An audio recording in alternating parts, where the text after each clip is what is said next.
خرات‌ها. کاسه صبرم دیگه لبریز شده، بستم هرچی تحمل کردم، دیگه راهی نیست باید ترکت کنم.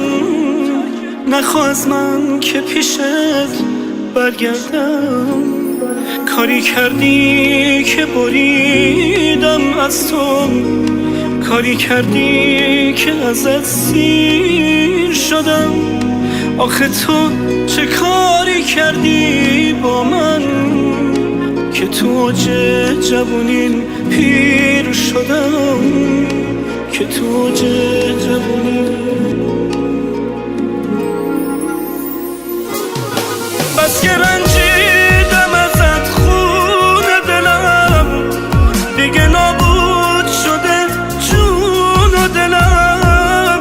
شک نکن محاله که ببخشمت، جلوی رامو نگیر باید برم. دیگه اصرار نکن ببودنم، خستم از بس که حماقت دیدم.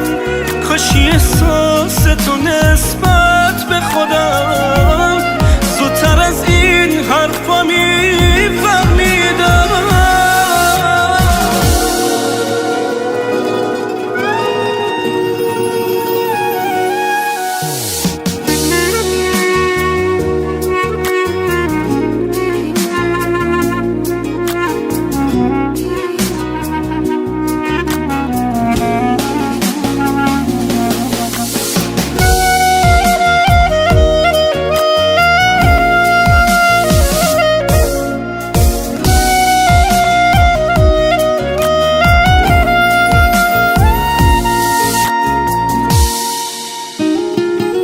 واسه چی به پای من افتادی؟